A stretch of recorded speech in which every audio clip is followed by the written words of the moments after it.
Hello, কি অবস্থা সবার?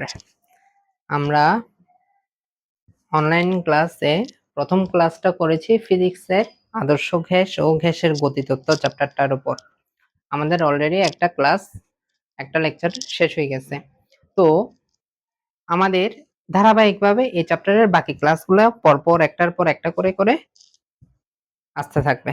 আচ্ছা, স্যার খেয়াল করেন প্রথম লেকচারে আমি আপনাদেরকে অনলাইন ক্লাসগুলো কিভাবে করতে হবে তা বিস্তারিত বলছি। হ্যাঁ, ওগুলা আজকে আর বলবো না। আমরা সরাসরি পড়ার মধ্যে ঢুকে যাব।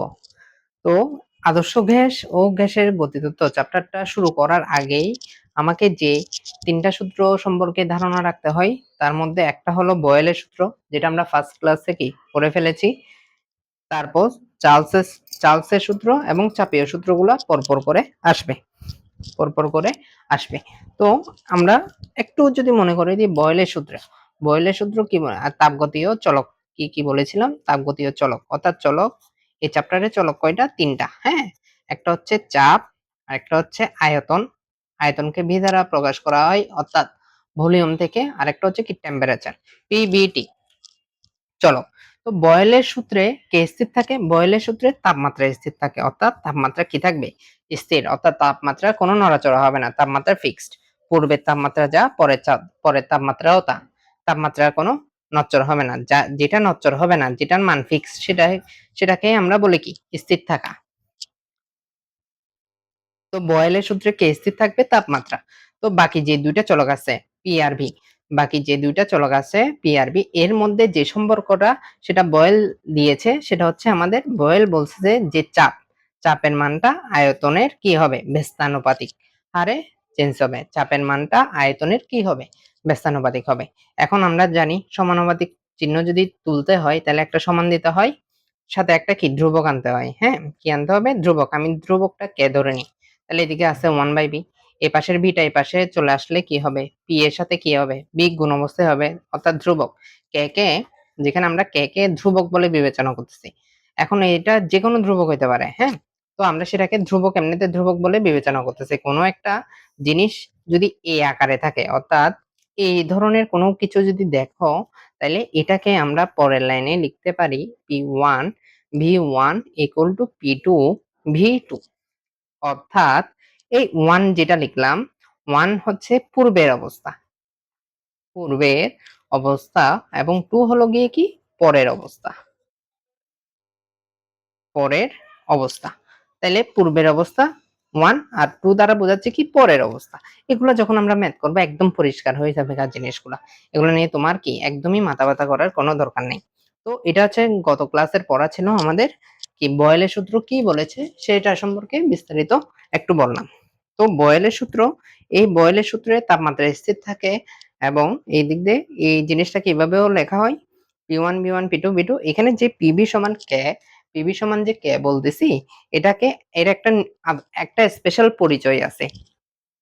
সেই পরিচয়টা হচ্ছে সমষ্ণ সমীকরণ। এটা একটা সমীকরণ না আমার, এই সমীকরণটাকে বলা হয় সমষ্ণ সমীকরণ। এই সমীকরণটাকে কি বলা হয়? সমষ্ণ সমীকরণ। আশা করি আমি বোঝাতে পেরেছি। তাহলে বয়েলের সূত্রটা কি বোঝা গেছে? আশা করি বোঝা গেছে। আশা করি কি বোঝা গেছে। আচ্ছা, তোমাদেরকে আমি বলে দিই, শুরুতেই বলে রাখি, এই চ্যাপ্টারে অর্থাৎ বেশ কিছু কি গ্রাফ আছে। কি আছে? আমাদের বেশ কিছু গ্রাফ, অনেক ধরনের এমসিকিউ তে আছে বা এমসিকিউ তে থাকবে গ্রাফ। এই গ্রাফ দেখে তোমরা কেউ কি হবে না, ভয় পাবা না। এই গ্রাফ দেখে কেউ তোমরা কি হবে না, ভয় পাবা না। কারণ গ্রাফগুলো আসলেই সোজা, কঠিন বলতে কিছুই নেই। গ্রাফের যে ফিজিক্সের গ্রাফ আমরা ছোটবেলা 9-10 থেকে বেসিক ক্লিয়ার থাকে না, যার কারণে আমাদের গ্রাফগুলো কি হয়ে যায়, কঠিন কঠিন হয়ে যায়। বাট সত্যি কথা বলতে ফিজিক্সের গ্রাফগুলো কঠিন কিছুই না, একদম কিছু সুনির্দিষ্ট নিয়ম আছে। এই নিয়মগুলো যদি আমরা ফলো করি তাহলে আমাদের গ্রাফগুলো একদম ইজি হয়ে যাবে কি আমাদের জন্য। তো তোমরা গ্রাফ দেখে কেউ কি হবে না, ভয় পাবে না। তো গ্রাফ, আমাদের এই গ্রাফের কথাবার্তাগুলো কি আমি আর তোমাদেরকে, আমি ফিজিক্সে যেহেতু তোমরা আমার স্টুডেন্ট, তোমরা তো তোমাদেরকে এটা বলা উচিত। সেটা হচ্ছে ফিজিক্সের যতগুলা গ্রাফ আছে পুরা বইয়ের, ফিজিক্স ফার্স্ট পেপার বলো, ফিজিক্স সেকেন্ড পেপার বলো, যতগুলা গ্রাফ আছে প্লাস যতগুলা একক আছে, প্লাস এককগুলার যে মাত্রাগুলো আছে এগুলা, এই ৩টা টপিকের উপর আমি আলাদা ক্লাস নেব, আলাদা ক্লাস নেব। এক ক্লাসের মধ্যে এই পুরা সবগুলা শিখাই দেব। মানে পুরা ফিজিক্স বইয়ের যতগুলা কি আছে, গ্রাফ আছে, যতগুলা একক আছে আর যতগুলা মাত্রা আছে এক ক্লাসে শেষ। তো তুমি এগুলা নিয়ে একদম চিন্তা করবে না। তো এখানে যদি আমি গ্রাফগুলা স্কিপ করে যাই, কিন্তু পরবর্তীতে আমি পড়াই দেব। এটা নিয়ে তোমার কি চিন্তা করার কোনো কারণ নেই। আপাতত আমার ক্লাসগুলো সিরিয়ালি করো, একটা লেকচার শেষ করো, পরপর যতগুলো লেকচার দেওয়া হবে সবগুলো লেকচার শেষ করে দেখো, তারপর দেখতে পারবা। তারপর তোমরা বুঝতে পারবা যে কি এই মানে টপিক গুলো আসলে শেষ হয়ে যাচ্ছে গিয়ে। গ্রাফ আর গ্রাফের অংশটা এই মাত্র বললাম, সবগুলা গ্রাফ একসাথে করাই দেবো।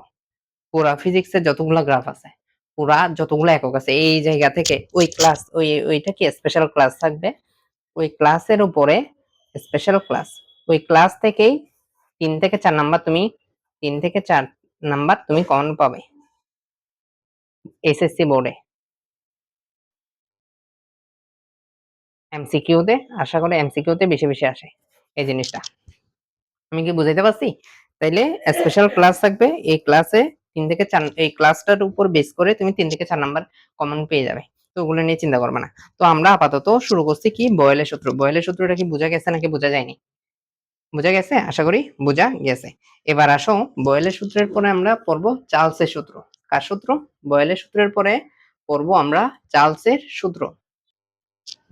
আচ্ছা, চার্লস চার্লসের সূত্র কি বলতেছে? চার্লসের সূত্র আমাদেরকে বলতেছে যে চার্লসটা কি? চার্লসটা কিন্তু একজন বিজ্ঞানী না, পদার্থবিজ্ঞানী না। ওই পদার্থবিদ চার্লস, যার পূর্ণ নাম হচ্ছে যে জ্যাকুইন চার্লস। জ্যাকুইন চার্লস 1787 সালে এই অণু গ্যাস ট্যাস নিয়ে একটা কি দিছে? একটা সূত্র দিছে। জ্যাকুইন চার্লস যে সূত্রটা দিছে ওই সূত্রটাকে সাধারণত চার্লসের সূত্র নামে পরিচিত। ওই আগে আমরা সূত্রটা দেখে আসি, তারপর তোমাকে বলতেছি চার্লসের কাহিনী। তো চার্লসে আমরা চলক জানি পিবিটি। পিবিটি ঠিক আছে। তো দেখো তো চার্লস কথাটার মধ্যে আছে কি চার্লস। চার্লসের প্রথম শব্দ, প্রথম ওয়ার্ডটা কি? চ না? চার্লস, চার্লস কিন্তু একজন মানুষের নাম। চার্লস কে কার নাম? একজন মানুষ। এই মানুষটার নামের প্রথম অক্ষর চ। তাহলে এই জায়গা থেকে চাপ, আয়তন, তাপমাত্রার মধ্যে প্রথমে যে জিনিসটা আছে সেটা হচ্ছে কি? এই চাপ। চাপের সাথে চাপের সাথে এই চর সাথে এই চ মিল আছে। তো যার কারণে চার্লসের সূত্রে তুমি মনে রাখবা কে স্থির থাকবে? চার্লসের সূত্রে স্থির থাকবে যে আমাদের চাপ। চার্লসের সূত্রে স্থির থাকবে কি? চাপ স্থির। অর্থাৎ চার্লসের সূত্রে চাপ স্থির থাকবে। চার্লসের সূত্রে চাপ স্থির থাকবে। তাহলে চার্লসের সূত্রে কে স্থির থাকবে? চার্লসের সূত্রে আমাদের স্থির থাকবে চাপ। আচ্ছা, তো পিভিটির মধ্যে চার্লসের সূত্রে চাপ স্থির, অর্থাৎ চাপ হচ্ছে কি? ফিক্সড। স্থির, ফিক্সড, ফিক্সড। চাপকে যদি স্থির করে দিই তাহলে আর কি থাকবে? আর কে দুইটা আছে একক, মানে চলক। আর কে কি আছে? আয়তন আর তাপমাত্রা। আয়তন আর তাপমাত্রা। তাহলে চাপ যদি আমার স্থির হয় তাহলে আয়তন এবং তাপমাত্রা যে দুইটা চলক আছে, চার্লস বলছে যে এই আয়তন আর তাপমাত্রা কি হবে? পরস্পর সমানুপাতিক হবে, ব্যস্তানুপাতিক নয় কিন্তু। বয়েল বলছে যে ব্যস্তানুপাতিক, বয়েল বলছে যে ব্যস্তানুপাতিক, বাট চার্লস বলতেছে যে বাকি যে দুইটা অর্থাৎ আয়তন এবং তাপমাত্রা কি হবে? সমানুপাতিক হবে। তো তোমাদেরকে এখান থেকে যদি সমানুপাতিক চিহ্নটা যদি তুলে দিই তাহলে একটা সমান চিহ্ন দিলাম। তো সমানুপাতিক চিহ্ন তুলে দিলে একটা ধ্রুবক দিতে হয়। তো আমি ধরে নিই ধ্রুবকটা হচ্ছে কে। এখানে তো টিটা আছে। তাইলে এই জায়গায় ভি বা এই টিটা এই পাশে চলে আসলে সমান চিহ্নের এই পাশে আসলে ভাগ হবে কে। কে মানে কি? কে মানে হচ্ছে ধ্রুবক। তুমি কে কে ধ্রুবক আকারে লিখতে পারো। ঠিক আছে?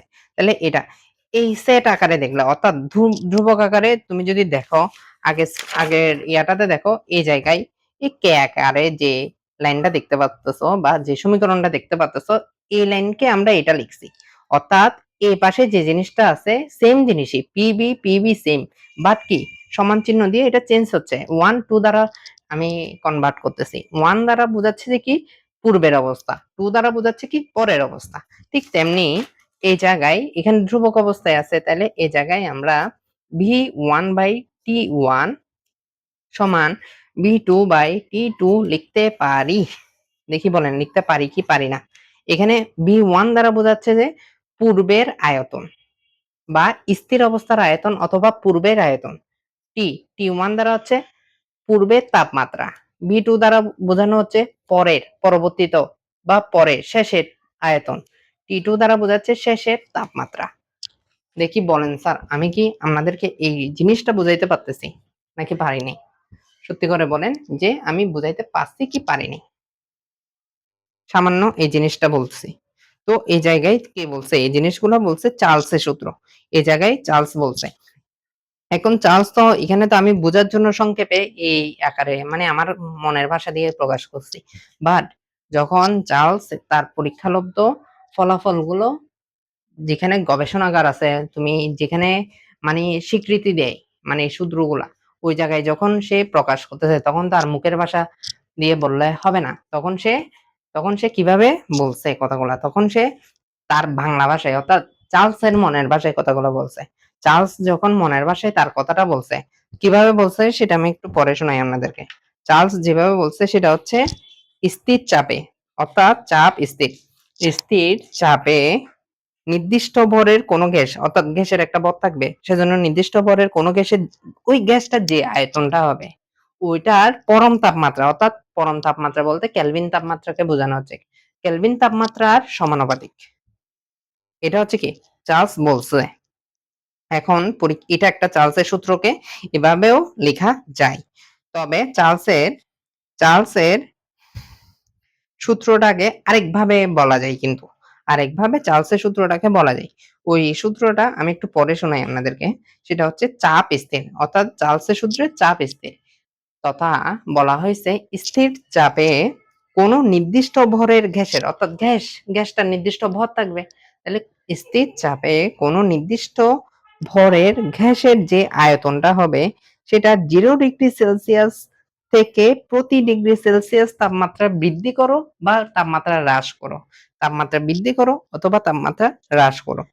হ্রাসের জন্য এর 0 ডিগ্রি সেলসিয়াস তাপমাত্রার আয়তনের 1/273 অংশ যথাক্রমে বৃদ্ধি বা হ্রাস পাবে। আরেকবার পড়ে শোনাই। স্থির চাপে কোনো নির্দিষ্ট ভরের গ্যাসের আয়তন।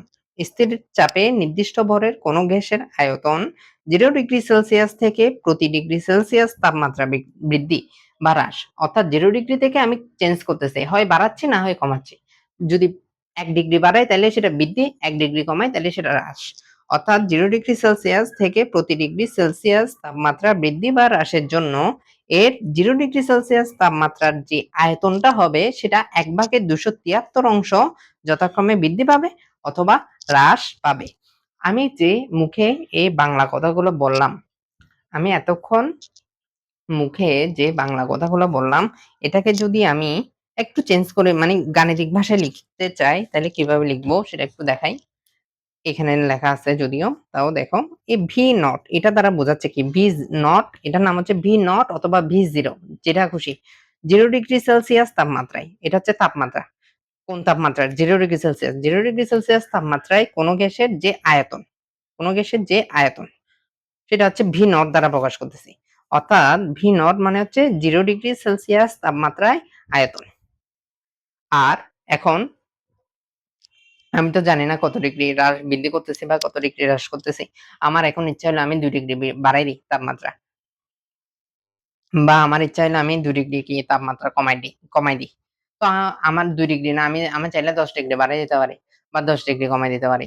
গরমকালে বাংলাদেশে অর্থাৎ আমার শহর চট্টগ্রামে ৩৭ ডিগ্রি আর ৩৮ ডিগ্রি, মাঝে, মাঝে ৪০ ডিগ্রি ৪২ ডিগ্রি পড়ে তাপমাত্রা। মানে প্রচন্ড গরমের সময়।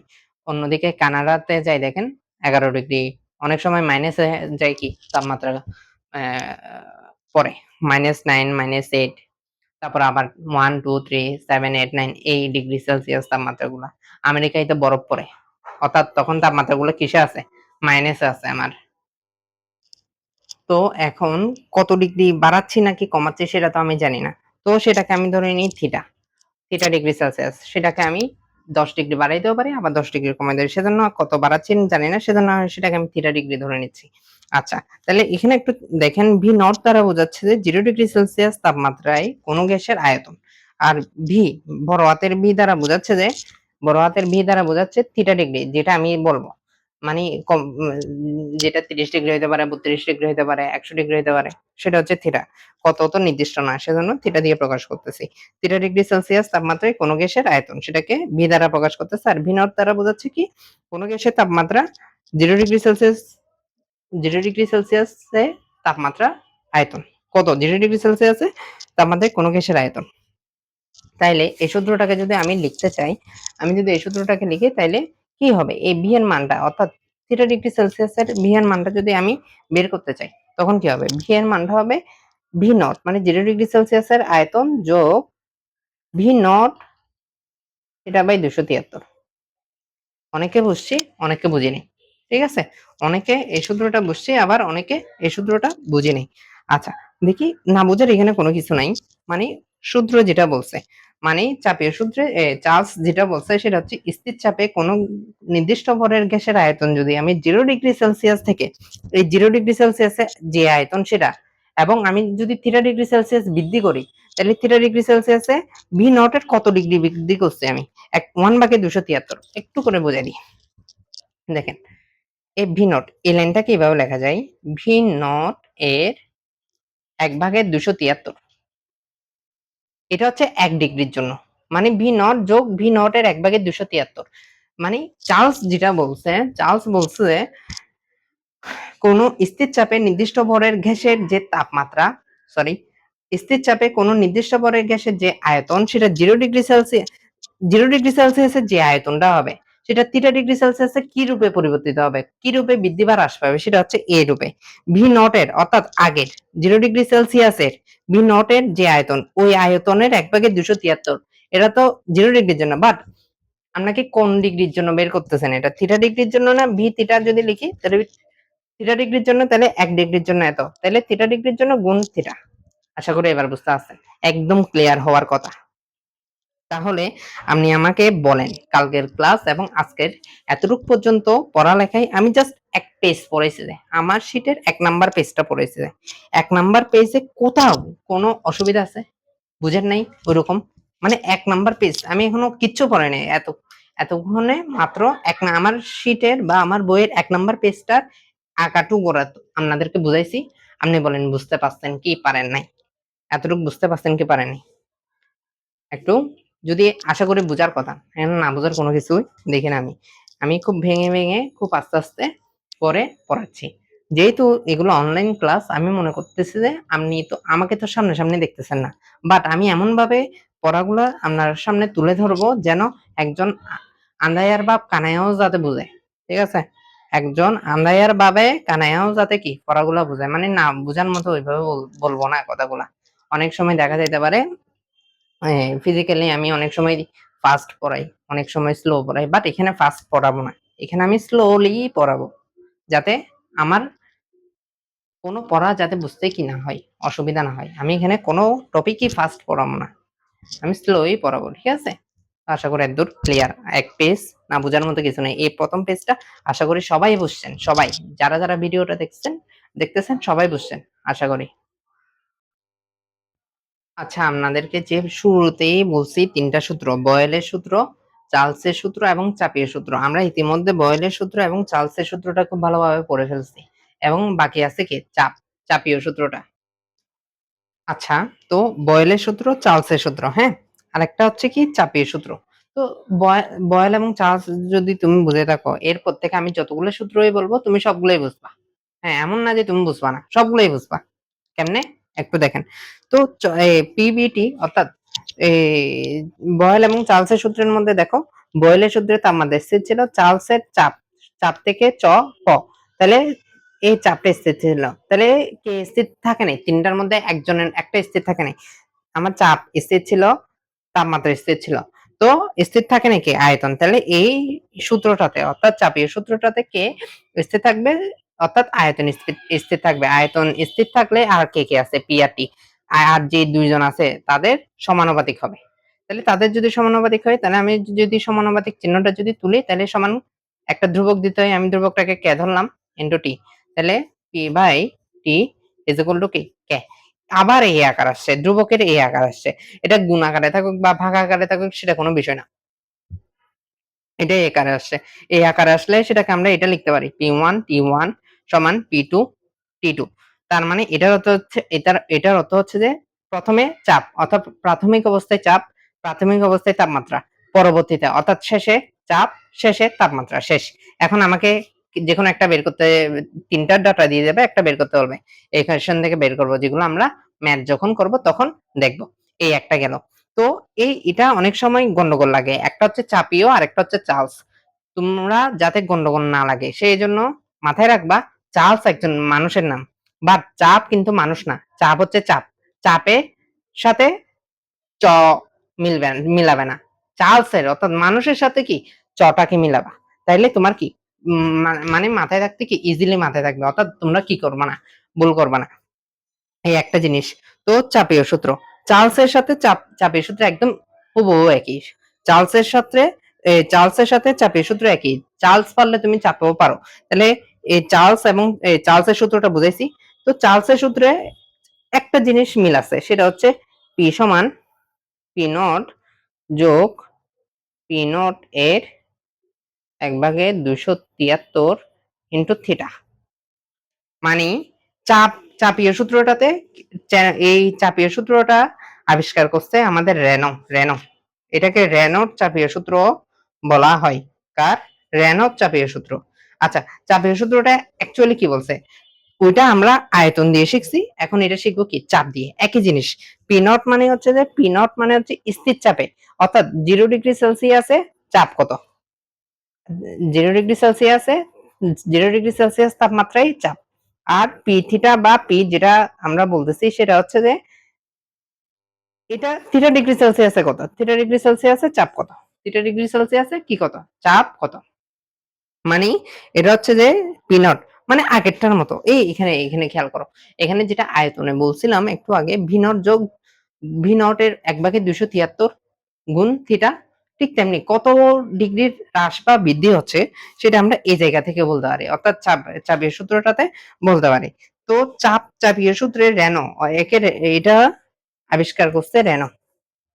এই মানুষটার নাম অর্থাৎ বিজ্ঞানীটার নাম হচ্ছে কি? পদার্থবিজ্ঞানীটার নাম হচ্ছে রেনো। এই সূত্রটাকে রেনোর চাপীয় সূত্র বলা হয়। তো রেনো কি বলছে? রেনো বলছে যে স্থির আয়তনে অর্থাৎ আয়তন স্থির। স্থির আয়তনে কোনো নির্দিষ্ট ভরের গ্যাসের অর্থাৎ অবশ্যই গ্যাসের একটা কি আছে? ভর আছে। তাহলে রেনোর কোনো নির্দিষ্ট স্থির স্থির আয়তনে কোনো নির্দিষ্ট ভরের গ্যাসের চাপ, যে চাপটা 0°C থেকে প্রতি ডিগ্রি সেলসিয়াস যদি আমি তাপমাত্রা বৃদ্ধি করি বা হ্রাস করি, অর্থাৎ তাপমাত্রা যদি আমি বৃদ্ধি করি অথবা হ্রাস করি, তাইলে 0°C এর জন্য অর্থাৎ 0°C এর যে চাপটা পাবো সেটা θ°C এর জন্য বৃদ্ধি বা হ্রাসের জন্য 1/273 হবে। এই জিনিসটা। এগুলো আপাতত যতটুক বুঝতেছো অতটুক মাথায় রাখলে চলবে। আহামরি এগুলা দেখবা যে তুমি যখন একটু গভীরে যাচ্ছ গা চ্যাপ্টারটার মধ্যে বা কিছু ম্যাথ করে ফেলতেছে, এগুলো কিছুই না বলতেছে মাথার মধ্যে গেঁথে থাকবে যে জিনিসগুলা। এগুলো কোনো কঠিন কিছু না।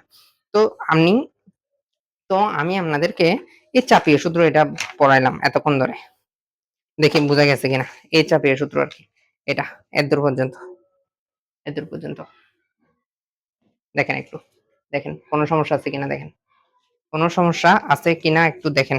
এতটুকু পর্যন্ত পড়াইলাম যে এতটুকু পর্যন্ত কোন সমস্যা আছে কিনা একটু বলেন আমাকে।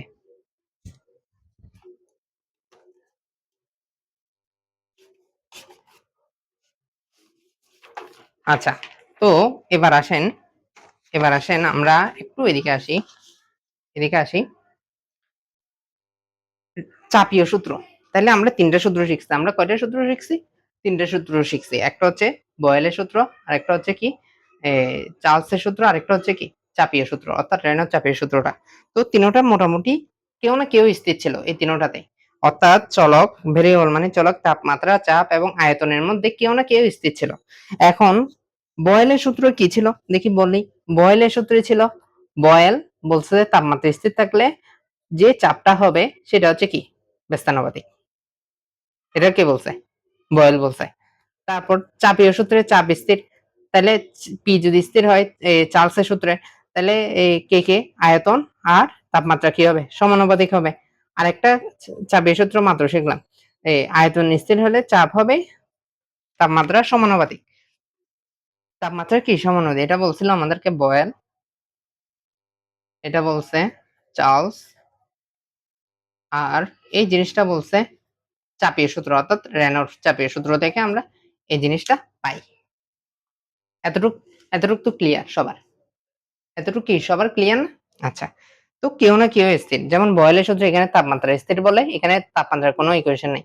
চার্লসের সূত্রে চাপ স্থির বলে, এই জায়গায় পি এর কোনো বংশবন্ধুতা নেই। আর এই জায়গায় চাপীয় সূত্রে আয়তন স্থির বলে, এখানে আয়তনের কোনো বংশ পর্যন্ত নাই। ঠিক আছে? তো এখন আমি যে জিনিসটা আপনাদেরকে বলবো সেটা হচ্ছে বয়েল এবং চার্লস। এখন বয়েল আমাদেরকে যে সূত্রটা দিয়েছে, এই বয়েল এবং চার্লস এই দুইটা সূত্রকে যদি একত্র করি, অর্থাৎ কেউ যদি স্থির স্থির কাউকে যদি না রাখি, সবাইকে যদি পরিবর্তনশীল ধরি, তাহলে বয়েল এবং চাপ, বয়েল এবং কি এই চার্লসের সূত্রকে একত্র করা যায়, মানে একসাথে করে একটা সূত্র বানানো যায়, যেটাকে আমরা বয়েল এবং চার্লসের সমন্বয় সূত্র বলে থাকি। আমরা সেটাকে কি বলে থাকি? বয়েল এবং চার্লসের সমন্বয় সূত্র। তাহলে সূত্রটা কিরকম? সূত্রটা কিরকম একটু দেখেন। সূত্রটা দেখেন। তাহলে এ ভি সমানুপাতিক, সমানুপাতিক, সমানুপাতিক আছে। এখানে টি, এখানে 1/p। একসাথে যদি দুইটা সূত্রকে একসাথে লিখে এরকম লেখা হবে না? কারো কোনো আপত্তি আছে? তাহলে দেখে বলেন তো, বি সমান এটাকে এটা লেখা যে কথা, এটা লেখা সেম কথা না? তো এই লেখাটাকে আমি যদি এভাবে করে লিখি, আপনার কোনো অসুবিধা হবে? pb/t সমানুপাতিক 1, বা হ্যাঁ সমানুপাতিক 1, যদি এই জায়গায় পি বি বাই টি এটার সমানুপাতিক চিহ্ন যদি তুলি, একটা ধ্রুবক দিই কে, তাহলে এই সেটআপ চলে আসছে কিনা, আবার আগের মতো সেটআপ চলে আসছে কিনা? আগের মতো যদি সেটআপ চলে আসে, তাহলে আপনি আমাকে বলেন তো এই লাইনটাকে p1 b1 t1 সমান কি p2 b2 p2 b2 t2 লিখতে পারি কিনা? p2 b2 t2 লিখতে পারি কি পারি কিনা, এটা আপনি আমাকে একটু কাইন্ডলি বলেন তো। বুঝছেন নাকি বুঝিনি? এতটুকু আমরা বুঝছি কি বুঝিনি একটু যদি বলেন। তাহলে দেখেন, এটাকে আমরা বলবো যে বয়েল এবং চার্লসের কি সমন্বয় সূত্র, অর্থাৎ একসাথে করে যদি আমরা সূত্রটা দিই, তাহলে বয়েল এবং চার্লসের সমন্বয় সূত্রটা এই রূপে আমরা লিখতে পারি, এই রূপে লিখতে পারি। তার মানে আমরা টোটাল কয়টা সূত্র এতক্ষণ পর্যন্ত, অর্থাৎ প্রথম ক্লাস এবং দ্বিতীয় ক্লাস, এই দুইটা ক্লাস মিলে আমরা কি কি সূত্র এতক্ষণ পর্যন্ত জানতে পারলাম? সেটা হচ্ছে আমাদের বয়েলের সূত্র, চার্লসের সূত্র, চাপীয় সূত্র এবং বয়েল এবং চার্লসের সমন্বয় সূত্র। এই ৪ টা সূত্র আমাদের মোটামুটি কি মাথায় গেঁথে আছে। তাইলে আপনি আমাকে বলেন তো, আমার ১ নাম্বার, আমার বইয়ের অর্থাৎ আমার খাতার ১ নাম্বার পেজ এবং আমার খাতার ২ নাম্বার পেজ, অর্থাৎ আমার বইটার ২ নাম্বার পেজ। এই ২ টা পেজে কোনো একটা জিনিস না বোঝার মতো করে আছে? আশা করি না বোঝার মতো কোনো কিছুই নাই। সবকিছু কি বুঝতে পেরেছেন? না বোঝার মতো কোনো কিছুই নাই। সবকিছু কি বুঝতে পেরেছেন? আচ্ছা, তাইলে আমরা ৪ টা সূত্র শিখে ফেলেছি। আমার বইয়ের ১ নাম্বার পেজ এবং ২ নাম্বার পেজ আপনার একদম ক্লিয়ার। আচ্ছা, ১ নাম্বার পেজ আর ২ নাম্বার পেজ নিয়ে কোনো কথা বলব না, ৪ নাম্বার। এবার আসি আরেকটা সূত্র, যেটার নাম দেওয়া হয়েছে আদর্শ গ্যাস। অর্থাৎ এই সূত্রটা কেবলমাত্র আদর্শ গ্যাসের ক্ষেত্রে অ্যাপ্লিকেবল হবে। আদর্শ গ্যাস ছাড়া এই সূত্র কখনো অ্যাপ্লিকেবল হবে না। এখানে আদর্শ গ্যাস সম্পর্কে যে সূত্রটা দেওয়া হয়েছে, সেটা যদি আমি একটু লিখি, আদর্শ গ্যাস নিয়ে যে সূত্রটা দেওয়া হয়েছে সেটা হচ্ছে পিবি সমান এনআরটি। পিবি সমান এনআরটি, এটা হচ্ছে আদর্শ গ্যাস নিয়ে একটা সূত্র দেওয়া হয়েছে। তো এখানে আমার পি হচ্ছে কি চাপ, বি হচ্ছে কি আয়তন, এন হচ্ছে কি মোল সংখ্যা। এন সমান কি মোল সংখ্যা। কেমিস্ট্রিতে আপনারা অহরহ এই জিনিসটা পড়ছেন, এই জিনিসটা কেমিস্ট্রিতে অহরহ অহরহ পড়েছেন। মোল, এন মানে কি মোল সংখ্যা। আচ্ছা, এখানে আপনাদের জন্য যে নতুন জিনিস সেটা হচ্ছে আর, সেটা হচ্ছে কি আর। আর আর মানে হচ্ছে কি, আর মানে হচ্ছে নতুন জিনিসটা হচ্ছে আর। আরটাকে বলা হয় কি আদর্শ গ্যাস ধ্রুবক। হ্যাঁ, আদর্শ গ্যাস ধ্রুবক, এটাকে কি বলে এটা তো আমিও ভেবেছি, তাই মোলার গ্যাস ধ্রুবক বা আদর্শ গ্যাস ধ্রুবক, এই জিনিসটাকে বলা হয় মোলার গ্যাস ধ্রুবক। অর্থাৎ এটাও একটা ধ্রুবকের মান, আর এর মান একটা নির্দিষ্ট আছে 8.314 জুল, 8.314 জুল পার মোল পার কেলভিন মেবি। এটা সামনে আমরা বিস্তারিত দেখতে পারবো। তো আরটা হচ্ছে কি একটা মোল সংখ্যা, আরটা হচ্ছে কি একটা, সরি মোল সংখ্যা বলছে, আরটা হচ্ছে কি একটা ধ্রুবক, একটা হচ্ছে ধ্রুবক। আর টি তো তাপমাত্রা, সেটা আমরা জানি। তো আদর্শ গ্যাস সম্পর্কে আমরা আদর্শ গ্যাস থেকে আমরা যে জিনিসটা জানতেছি, অর্থাৎ আদর্শ গ্যাসের সূত্র থেকে, সেটা হচ্ছে আদর্শ গ্যাসের সূত্রটা হচ্ছে পিবি সমান এন আর টি। পিবি সমান এন আর টি। এই আরটা হচ্ছে কি মোলার গ্যাস ধ্রুবক, এটা একটা হচ্ছে কি ধ্রুবক। মোলার গ্যাস ধ্রুবক যার নির্দিষ্ট মান আছে। মোলার গ্যাস ধ্রুবক যার নির্দিষ্ট কি আছে, মান আছে, যার নির্দিষ্ট মান আছে, মোলার গ্যাস ধ্রুবক। আচ্ছা, এই আদর্শ গ্যাস। তো পৃথিবীতে এই আদর্শ গ্যাস নিয়ে একটা কথা, আমার সুন্দর কথা মাথায় আসতেছে। পৃথিবীতে যেমন আদর্শ ছেলে বা গুড বয়, গুড গার্ল, আদর্শ মেয়ে, আদর্শ ছেলে বলে কোনো ছেলে নাই, আদর্শ ছেলে এবং আদর্শ মেয়ে বলে কোনো মেয়ে নেই, ঠিক তেমনি আদর্শ গ্যাস বলেও কোনো আদর্শ গ্যাস নাই। পৃথিবীতে কোনো আদর্শ গ্যাস বলতে কিছু নেই। এটা একটা জাস্ট কল্পনা, কল্পনা করে নেই। যেমন আমরা কল্পনা করে নিই না, আদর্শ ছেলেটা খুব ভালোভাবে পড়ালেখা করে, সারাদিন শুধু পড়ালেখা করে, মোবাইল ধরে না, নেট চালায় না, এটা করে না, সেটা করে না, পড়ালেখা আর পড়ালেখা, পড়ালেখা আর পড়ালেখা। এগুলা জাস্ট আমরা কল্পনা করি। বাট কি এগুলা হয় বাস্তবে? বাস্তবে এগুলা হয় না। তো ঠিক তেমনি আদর্শ গ্যাস বলে কিছু নাই। জাস্ট এটা কি করে নেওয়া? এটা হচ্ছে কল্পনা করে নেওয়া। এই কল্পনা করে একটা সূত্র বাইর করে ফেলছে। ওই সূত্রটার নাম হচ্ছে পিভি সমান এনআরটি। আচ্ছা। পিভি সমান এনআরটি আদর্শ গ্যাসের সূত্র। ওকে। আর ২ টা সূত্র পড়াই আজকের ক্লাসটা মেবি এখানে এই টপিক পর্যন্ত পড়াই শেষ করব। আচ্ছা, লাস্ট টপিক আমাদের আজকের জন্য লাস্ট টপিক ওই টপিকটা পড়াই আজকের ক্লাসটা এখানে কি করব? শেষ করব। সেটা হচ্ছে আপাতত এতটুকু আপনাদের সব ক্লিয়ার। আমি ধরে নিই এবার পড়ব আমরা গ্যাসের ঘনত্বের সূত্র। গ্যাসের ঘনত্ব সূত্র। ঘনত্ব। ঘনত্বের ইংলিশ নাম হচ্ছে ডেনসিটি। ডেনসিটি যাকে ডি দ্বারাও প্রকাশ করে, অথবা আমরা রো দ্বারা প্রকাশ করতে বেশি পছন্দ করি ঘনত্বকে। রো অথবা ঘনত্ব। অর্থাৎ আপনাকে যদি আমি ১ গ্লাস কি পানি খাইতে দিই, আবার ১ গ্লাস কি মধু খাইতে দিই, তো সমপরিমাণ পানি এবং সমপরিমাণ মধু, তো আপনি কোনটা খাইতে বেশি পছন্দ করবেন দেখি আমাকে বলেন? অবশ্যই পানিটা ইজিলি খেয়ে ফেলতে পারবেন মধুর চাইতে। কেন? মধুর ঘনত্ব ঘন বেশি। অর্থাৎ ঘনত্বের পরিমাণটা বেশি। পানির ঘনত্বের পরিমাণটা কি? কম। আচ্ছা, এই ঘনত্ব দিয়ে আমাদের ২ টা সূত্র আছে। ঘনত্বকে আমরা ডি দ্বারাও প্রকাশ করি, আবার রো দ্বারাও প্রকাশ করি, আপনার ইচ্ছা। ঘনত্ব দিয়ে আমাদের ২ টা সূত্র আছে, এই চাপ এবং আয়তনের সম্পর্ক, এই তাপমাত্রার সম্পর্কটা। এই সূত্রটা জানলে এগুলো আপনার জন্য কি ইজিলি একদম দেখা যাচ্ছে। তো দেখেন আমরা রো দ্বারা প্রকাশ করতেছি, হ্যাঁ? ১ নাম্বার সূত্রটা বুঝি। রো যে ঘনত্বটা, ও আচ্ছা ঘনত্বটা একটু বুঝাই। ঘনত্ব মানে কি? ঘনত্ব হচ্ছে ভর বাই আয়তন। ঘনত্ব হচ্ছে ভর বাই আয়তন। আয়তন। অর্থাৎ ঘনত্ব রো সমান কত? এম ভাই ভি। ছোটবেলায় পড়ছি আমরা এগুলা। বা এম সমান রো ভি, এটা তো পড়ছি, হ্যাঁ? তো এখানে দেখেন ঘনত্ব। ঘনত্বের আয়তন। একক আয়তনে যে পরিমাণ ভর বা থাকে তাকে কি বলে? ঘনত্ব বলে। কি বলছি? একক আয়তনে যে পরিমাণ ভর থাকে তাকে কি বলে? আয়তন। মানে ঘনত্বটা বলি। তাহলে ঘনত্বের এককটা কি? ঘনত্বের এককটা হচ্ছে KG, MS, metre inverse cube. এটা। এটার একক হচ্ছে কেজি। এটা 1 by metre cube. 1 by metre কিউবকে এম ইনভার্স 3 লেখা হয়। 1 বাই মিটার কিউবকে এম ইনভার্স 3 লেখা হয়।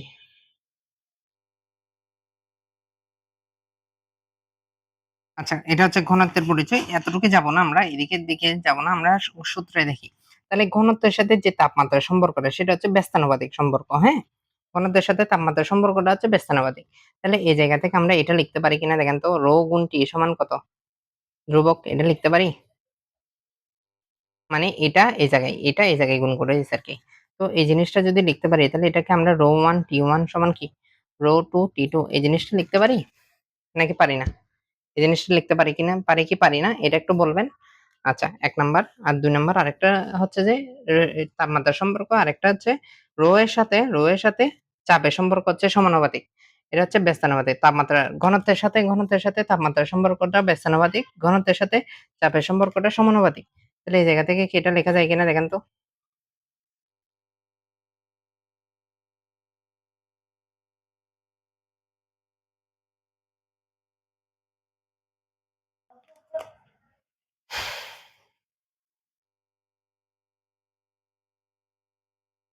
আশা করি আমি বুঝাইতে পারছি নাকি পারিনি? আশা করি আমি বোঝাতে পেরেছি। আচ্ছা, তাইলে আমার এই ২ টা এই সম্পর্ক, এটা হচ্ছে তাপমাত্রার সাথে, আরেকটা হচ্ছে কি? এটা হচ্ছে তাপমাত্রা, তাপমাত্রা, আর এটা হচ্ছে কি? চাপ।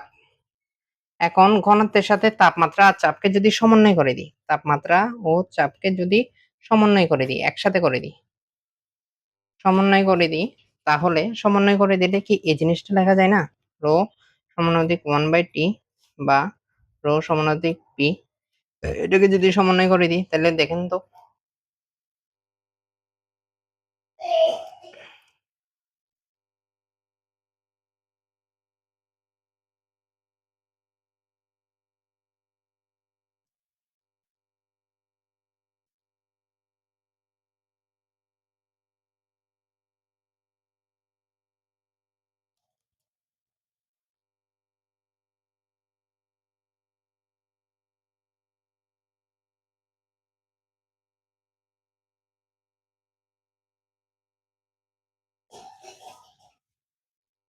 দেখি আপনারা আমাকে বলেন তো এটা বুঝছি কি বুঝি নাই? লাস্টের দিকে যে লেখাগুলো লিখছি এগুলো কি আমরা বুঝতে পারছি কি পারিনি? লাস্টের দিকে আমরা যে লেখাগুলো লিখছি এগুলো কি আমরা বুঝতে পারছি কি পারিনি? দেখি আপনারা বলেন। দেখি আপনারা বলেন। দেখি এবার বলেন ক্লিয়ার করে। তাহলে ঘনত্বের সাথে আমার সম্পর্কগুলা, ঘনত্বের সাথে সম্পর্কগুলো হচ্ছে কার সম্পর্ক? ঘনত্বের সাথে আমার তাপমাত্রার সম্পর্কটা হচ্ছে ব্যস্তানুপাতিক। অর্থাৎ এটা বাড়লে এটা কমবে, এটা কমলে এটা বাড়বে। আর এদিকে হচ্ছে তাপমাত্রার সাথে চাপের সম্পর্কটা হচ্ছে সমানুপাতিক। এটা বাড়লে এটা বাড়বে, এটা বাড়লে এটাও বাড়বে, এটা কমলে এটাও কমবে। বাট এই জায়গায় হচ্ছে ব্যস্তানুপাতিক। মানে ব্যস্তানুপাতিক হচ্ছে উল্টা। তো এটা সমানুপাতিক চিহ্ন শুধু তাপমাত্রা বললে এটা হবে, শুধু চাপ বললে এটা হবে। হ্যাঁ? আর যদি তাপ তাপমাত্রা এবং চাপ একসাথে করা হয় তাইলে সমন্বয় সূত্র এটা হবে। সমন্বয় সূত্র এটা হবে। ঠিক আছে? আমি বুঝাইতে পারছি? দেখি বলেন বুঝা গেছে কিনা? বুঝা না গেলে অবশ্যই আমাকে কি জানাবেন। WhatsApp এ জানাবেন, অবশ্যই জানাবেন। আচ্ছা, আচ্ছা। তো এগুলো হচ্ছে কথা। তো এইখানে যে জিনিসগুলা শিখলাম, মাত্র শিখলাম, এই জিনিসগুলাকে আমি ১ম এ এই অংশটা হচ্ছে সেইম জিনিস। এই জিনিসগুলা জানলে এগুলা কোন ব্যাপার না। এগুলো তুমি নিজে বাইর করতে পারবা। যদি এই জিনিসগুলা জানো। হ্যাঁ? এই জিনিসগুলো জানলে এই জিনিসটা তুমি নিজে বাইর করতে পারো। তো এখানে তোমার কিচ্ছু এক্সট্রা ভাবে এই ৩ টা জিনিস মু মু মুখস্থ রাখার কোন দরকার নেই। এক্সট্রা ভাবে এগুলো মুখস্থ রাখতেই হবে না। তুমি জাস্ট এগুলা সম্পর্কগুলো মনে রাখবা। তখন এরকম ১ম ঘনত্ব, ২য় ঘনত্ব এগুলা হাবিজাবি কিছুই মনে রাখবা না। এগুলা এমনে দিছে। আমাকেও পড়াইছিল ওইভাবে যিনি পড়াইছেন। বাট আমি তাও তুলে রাখলাম আরকি। তবে এগুলা এক্সট্রা ভাবে মনে রাখার কোন কারণই নেই। আমি যেটা জানি, আমি যেটা বুঝি সেটা হচ্ছে যে এই জিনিসগুলো যদি তুমি পারো এগুলো কিছুই না। এই অংশটা কিছুই না। তো আজকে আমাদের 2nd লেকচার ছিল এই চ্যাপ্টারের উপর। এই 2nd লেকচারের মধ্যে আমরা কি শেষ করছি? আমরা এই এতদূর পর্যন্ত শেষ করছি 2nd লেকচার। অর্থাৎ আমার ৩ নাম্বার পেজের এই এতদূর পর্যন্ত সম্পর্কগুলো কি বিশ্লেষণ করে শেষ করছি। তাইলে আজকের ক্লাসটা একটু যদি মনে করাই দিই সবাইকে, কি দিয়ে শুরু করছিলাম? লেকচার 2 একটু রিভিউ যদি করি।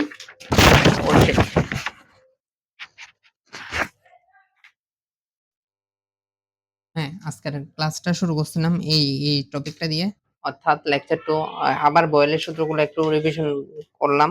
বয়েলের সূত্রের পরে আমরা গেলাম কিসে? বয়েলের গ্রাফ-ট্রাফ নিয়ে কথা বলছিলাম আজকের ক্লাসে। তারপর এটাতে নাই।